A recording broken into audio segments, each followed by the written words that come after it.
Hello, everyone, and let's talk all the books I read in the year 2024.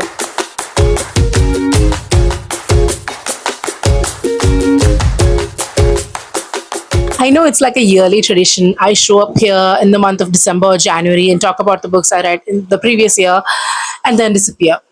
I know, but I'm trying to be consistent, and let's hope that this year I will be here for the whole year and I will be posting every few days and I will be consistent. It's one of my goals, one of my resolutions this year, and let's hope for the best.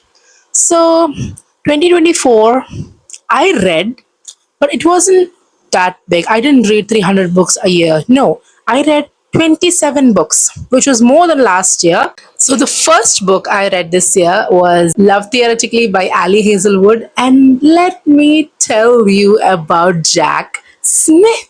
He is the perfect book boyfriend, the perfect amount of dirty mouth and the sass, the perfect enemies to lovers. Ali Hazelwood is one of the authors that you can go in blind without even reading the synopsis and pick up a book and you will be satisfied. You will feel such happiness after reading this book about reading about a man that cares about his woman like breathing. It's amazing. Jack Smith is the ultimate book boyfriend. He is in my top 10 book boyfriends of the year, which isn't a lot this year, unlike last year. I didn't read a lot of romance this year, so he's like in top 5 in the book boyfriend list. Just like last year, I climbed on the romance book wagon, but soon got disappointed when I picked up this book, Things We Never Got Over by Lucy Score.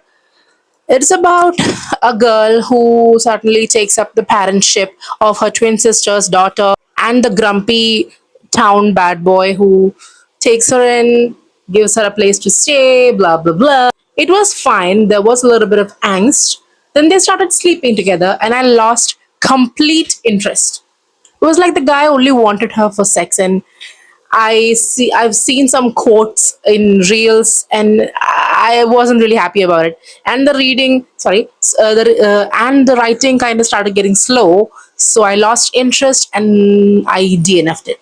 This is the first DNF of 2024. Should I have continued it? Maybe. If I hadn't been in a reading slump or maybe in a burnout, maybe I would have continued it. But would I ever pick this up again? Probably not. The next book I picked up after a lot of FOMO, and it was getting a series, so I had to read it. The book is A Good Girl's Guide to Murder. Let me start by saying I don't hate this book. I liked it. I really liked it. It was like a solid 4 star, maybe. But the problem is, it reminded me so much of Pretty Little Liars. Pretty Little Liars was also a book series and it was released in like 2007 or 8. Then it had a TV show which was really famous. It was like 8 seasons. It's one of my favorite shows of all time. The main reason of the similarity is because the main character in this book, Andy Bell, and Alison DeLaurentis from Pretty Little Liars are basically the same person. They both have blonde hair. They're both blue-eyed. They are absolute mean girls. They're bullies. They're involved in like really shady stuff. Also involved with multiple men at the same time, much older than them, and that finally causes them to end up getting killed. The only difference is Andy actually ended up dead while Allison showed up like 5 seasons later. Both of the book series have someone investigating the murder slash disappearance. It's Pip and Revi in AGGTM and the girls in Pretty Little Liars. So the similarity was too much to the point that I started reading Andy Bell as Alison DeLaurentis. So the book is fine. It's a good read. It is a recommendable read. But because of my brain, decided to stop the series. I won't be continuing. I think I started the second book. I got like 3 or 4 chapters, but I don't know. It pulled me away and I didn't continue it. And I think I will continue the series in the near future because it is a very loved book. It is a loved book of many people, and I want to know what I'm missing out on. So I'll probably continue this book. So next up, we have a mammoth of a book, The House of Sky and Breath by Sarah J. Maas. It is the second book in the Crescent City series, and It's like 800, 850 pages. I finished it in like 3 to 4 days, and I've seen a lot of negative remarks about this book, and I enjoyed it. I really like the book. I think it's because I don't really autopsy a book I'm reading. If I'm enjoying the book, if I like the vibes, I continue it. I don't really compare it to the previous book released, or the character didn't get enough depth, blah, blah, blah. I don't really kind of dive into the technical side of the writing process that much. So, House of Sky and Breath, I really enjoyed it. And the cliffhanger, let me talk to you about the cliffhanger in this fucking book. The first one, when everything they worked for turns to ash and they have to start from square one, I was heartbroken. I was crying. And then we go to the bonus scene, not the bonus scene, like the actual ending of the book. He's there, our shadow daddy, the OG book boyfriend, Resand, makes an appearance in this book, and I was on the floor with my jaw. Oh my god. I, the way I was so hyped after this book, if I could have the third book the very next day, I would have finished it in a day. I would have taken off from work and finished it. This book is amazing. I loved it. I loved it. The next book I read this year is in my native language, in Malayalam. It's this book called Ram Care of Anandi, and it is the first Malayalam romance novel I'm reading in my entire life. I've never really read Malayalam books. The only Malayalam books I've ever read is part of my school curriculum, and this one is, it was an Instagram sensation, and I had to read it. I needed to know what was in this. Is there crack in this? Turns out there is. It's a story about a guy named Ram who is moving to Chennai to study in a film institute, and the characters he meets along the way: a transgender woman he meets in a railway station, and his classmate Vetri and Reshma, and a receptionist girl called Anandi who would turn his life, who would change his life forever. It's a movie. It's a movie within pages. It has everything. We know when the songs are gonna drop in, when this becomes a movie, and I hope it's soon. We know when there is gonna be a BGM. We know when the screen is going to be tinted rose because romance is coming up. For a person who is reading Malayalam books for the first time, this was the best thing that could have happened to me. The way I had a book hangover for this book, I couldn't get it out of my mind. I was the ending is very traumatic, and in a good way. Very traumatic in a good way, because traumatizing books stay with us for a very long time. And this, I think this book won't leave my soul even if someone pried it open and ripped it out. And I made everyone in my office read this book because I was that obsessed with it. Oh my god, I loved it so much to the point that I will be buying that and reviewing it to you, personally recommending it to you guys so that you could read it as well. Non-Malayalam speakers, non-Malayalam readers could read it as well. This book deserves all the hype, all the love. Oh my god, it's a work of art, and it's, I hope this is one of the books I hope turns into a movie soon. The next one is the all powerful, or should I say powerless. Powerless is a book that was, let's say, it was considered the Bible in Bookstagram. Kai Azar was considered Jesus for a while, and I had to know what the deal was, and it was a YA romantasy. So people in Bookstagram who promote smut like it's breathing, suddenly promoting a YA book, I needed to get on the wagon, and I did, and I do not regret it. It's a simple read. And I've heard talks about this book resembling The Red Queen, The Selection, a lot of YA books, and Hunger Games. The similarities are endless. And because I haven't read any of the aforementioned books, I enjoyed it without any trouble. Kai Azar is a man who can flirt even when he is on his deathbed. And that's exactly the kind of man I want.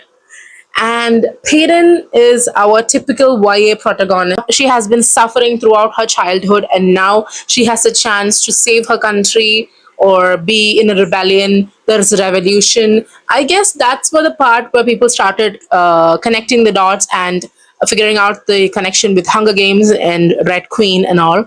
And I've heard talks that Victoria Aveyard was accused of plagiarizing Powerless, which was released years after she released Red Queen. And how is that even possible?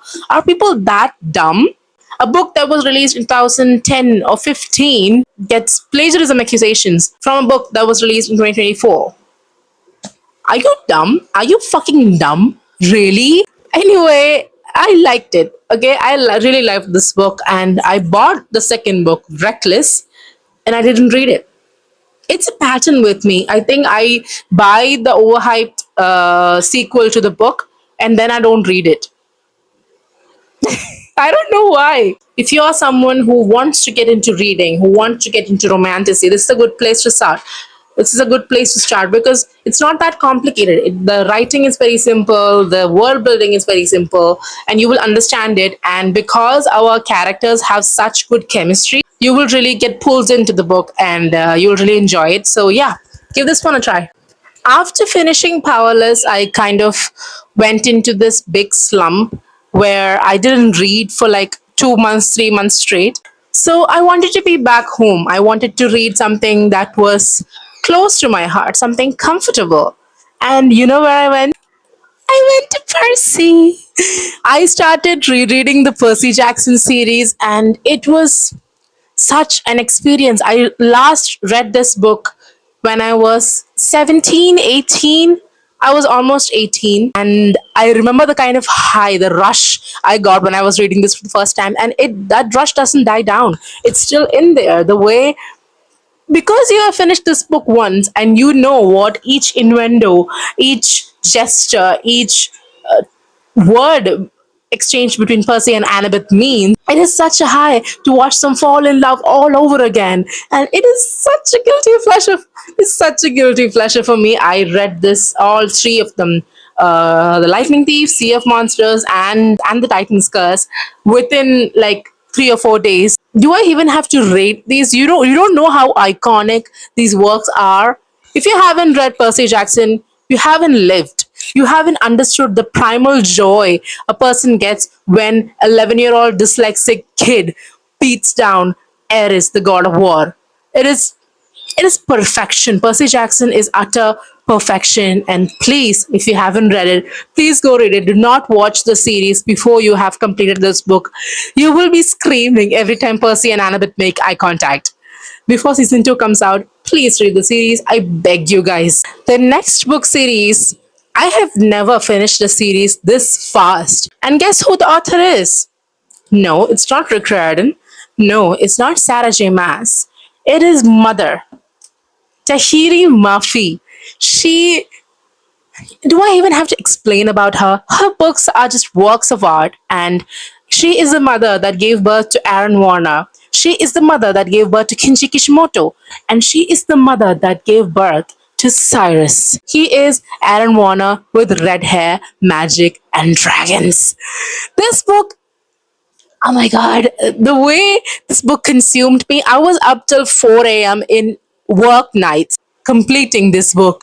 And in typical Tahiri Mafi fashion, our heroine, Juliet, no, what's her name? Alize. Alize.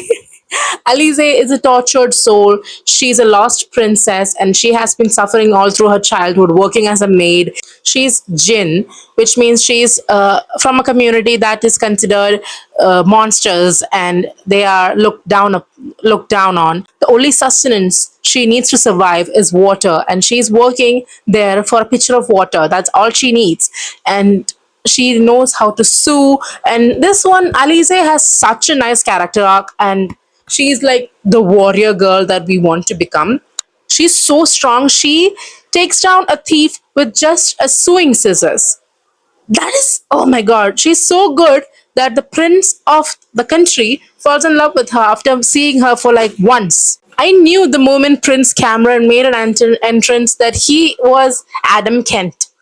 Okay, he is good looking, he is very nice, but the moment he realizes that Alice is capable of making her own decisions, making her own choices, he goes all feral alpha male fucker. And I didn't like him from the start, and I didn't like him when he decided to make decisions for Alize. Okay? Our guy, Cyrus, he makes an entrance at like the last. Do you see how my tabbing got intense in the last few pages? Because that's when he made an appearance. And he made an appearance. He made an entrance. Oh, holy moly. The first book is just Alize thirsting after Cameron and then running away. The second book is Alize and Cameron thirsting after each other from two different locations, while Cyrus is being tortured by the devil and Alize falls for him slowly, slowly, slowly. And this third book is all about Cyrus, how he uses Alize as a coping mechanism while the devil is torturing him. Imagine a man is being tortured by the devil and he pictures you as a coping mechanism, as the in the form of an angel who comes to rescue him from the devil, and then he pictures you and him making love for like hours because that's the only way he can survive the pain. And he calls her, in real life he calls her his angel, and it is the best thing in the world. Why can't I find men like this book is pure yearning from Cyrus's side, and out of all the three books, this was the one I finished quicker, and it is everything that you want to read in like 300 pages. The next book can't come out faster. That's all I'm saying. The only ick I have with this series is like all these three books are happening within the span of like a week or 2 weeks maximum. That's the only problem I have with this book. But hey, when love happens, you have to go. You have to do what you have to do, right? The next book is I was in my Percy Jackson hangover, okay? And my life's mission is to find a Hindu mythology book that gives the same vibes as Percy Jackson. Okay, that's like my life's mission. And the closest I found was this book, Arusha and the End of Time by Roshni Chokshi. It is almost an honorary Rick Riordan book because Rick Riordan produced this book or sponsored it, he edited it or whatever. It's Rick Riordan Presents. So it's basically an honorary Percy Jackson. She has foils. See? She's gorgeous. The book is about Hindu mythology. In Hindu mythology, there are five Pandavas who are considered very mighty warriors who were children of the gods, born through a mantra. They weren't biological children of the gods. Their mother conceived them through a mantra, praying to the specific god, and they were born. The same way, our girl, her name is Arusha, and she is chosen to be the reincarnation of Arjuna, who is like this mighty archer and considered one of the most powerful among the Pandavas. And she has to find the sleeper who is kind of freezing the world in time, and they have to meet with the celestial council, blah blah blah blah. There is a lot of stuff. Okay, it's good. It is good representation of the Hindu mythology culture, but I have a problem with how she chose to represent Hindu mythology culture. The problem is Western people, they are not really aware of our culture or Hindu mythology. I mean, we've seen Heidi Klum wear Goddess Kali's robe as her costume for Halloween. That's how much knowledge they have about our culture. So this was a good opportunity for Miss Chokshi to educate the Western culture about how rich our mythologies is. But she chose to whitewash it. She made this book. This book was written in the blueprint of Percy Jackson. That is the only problem I have with it. As an adult who is reading this, maybe the target audience are kids, so maybe there won't be an issue when kids read it. But as an adult who loves the work of Percy Jackson, and I wanted to read something similar, when I picked this up, I was like really offended. But as someone who is still worshipping Hindu gods every day, it was offensive to me. But I read on because the plot is really good. It's really thought out. So I continued the series and I read two books and I continued the series. I have bought like three of them from this book. So Roshni Chokshi, you better not disappoint me. I I have a hate love relationship with this book. I don't know how to react. My next disappointment of the year is Bride by Ali Hazelwood. Ali Hazelwood, ma'am, I thought you were my auto by author. I just said so in this video, and then you come up with this. When she announced that she was going to write a fantasy novel, I was really excited. I mean, like, yeah, get it, girl. Her writing was really interesting, and I was really excited to read this, but this turned out to be fucking stupid. It's a crime to call this a romantic fantasy. It's about vampires and werewolves engaging in a contract, and there's an arranged marriage, and vampires bleed blue, purple. No, vampires bleed purple, and werewolves bleed green.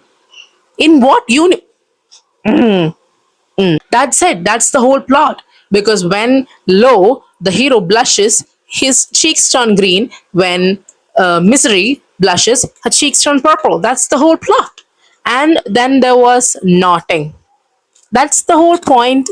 That's the whole tagline Bookstagram used to sell this book, Knotting. It's something that's common in the Omegaverse, and maybe, yeah, but smut doesn't sell a book like it used to. If the plot is not good, people are not going to like it. This was not good. I did not like it. I tabbed a few points because I wanted to talk about it, but I'm tired of talking about it. No, this book is bad.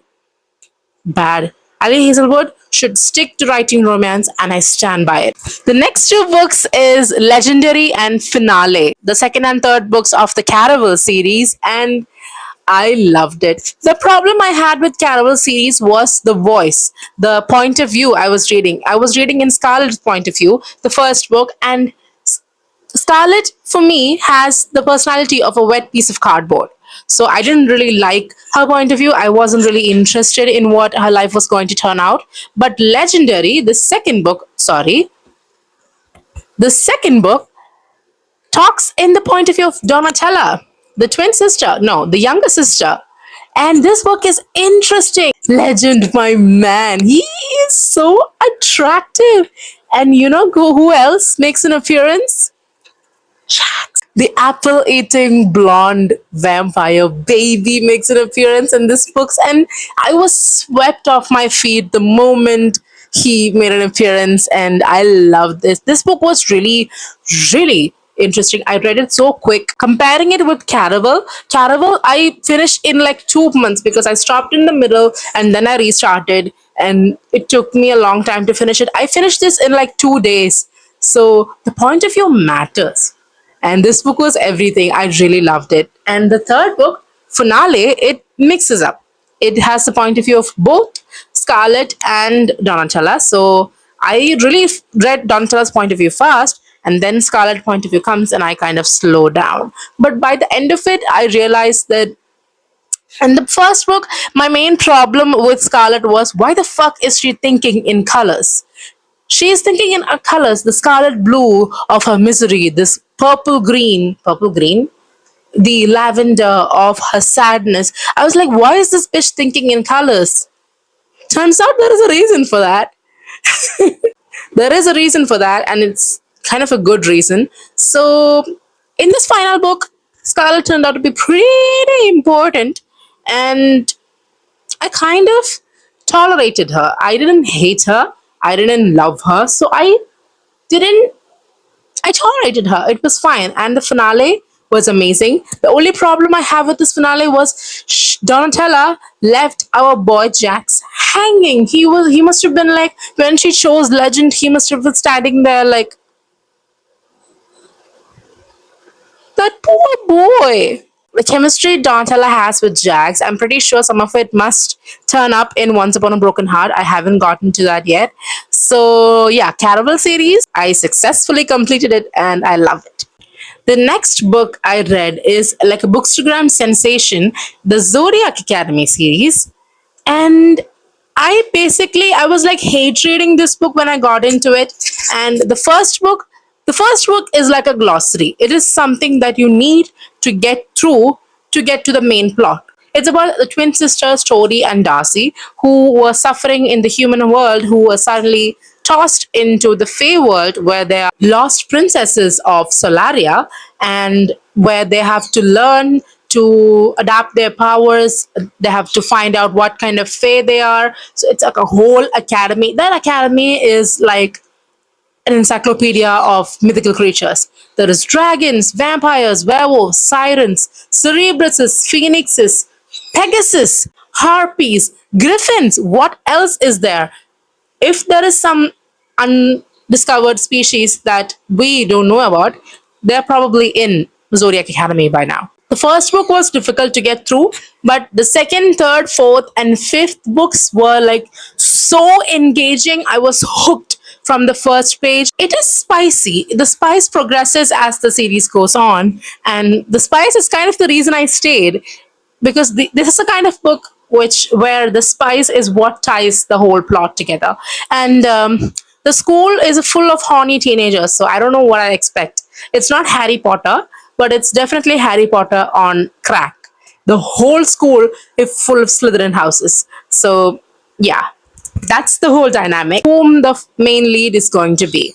I mean, the case of Darcy is set because the moment she laid eyes on Professor Orion, we knew he was going to be Endgame. But in case of Tori, it was difficult because there was four heroes, the heirs, and I was like, "Who's it gonna be? Who's it gonna be?" But the moment Darius burned all of her clothes off and she's like flipped him off and walked away, I was like, "Yep, that's the one."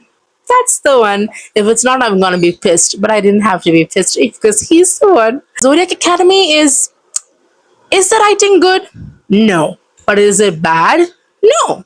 It's a book that you should definitely read in the e-format because the books are like this thick, they're chunky, and maybe when you buy the paperbacks, you might find you might be kind of lethargic. So I started it in the e format and I'm on book 5.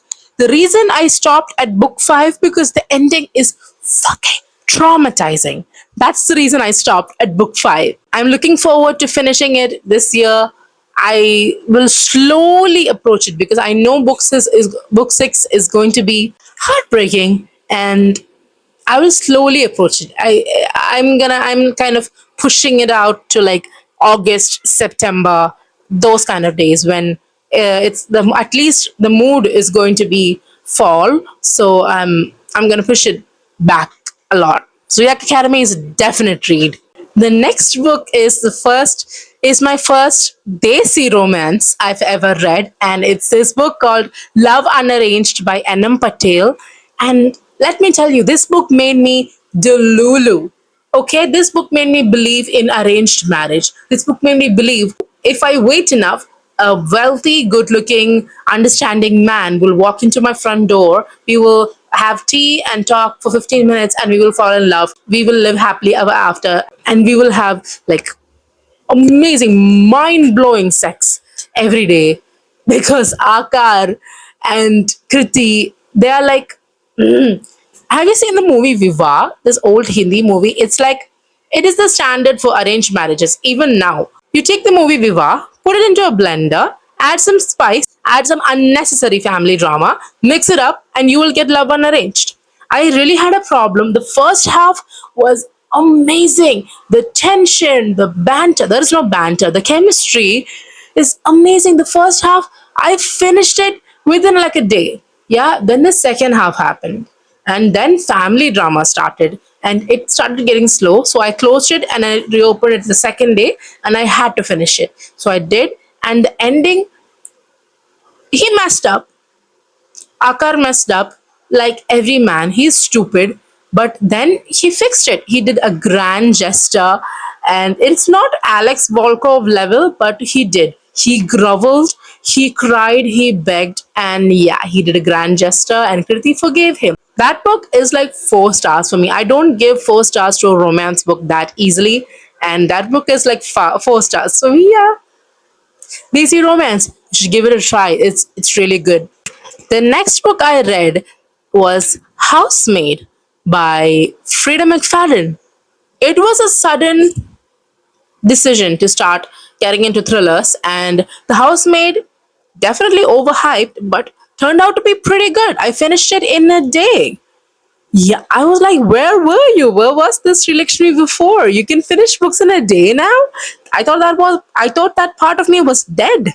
But no, Frida McFarlane brought it back. And Housemaid is about a girl who was a felon and now she has no way to live.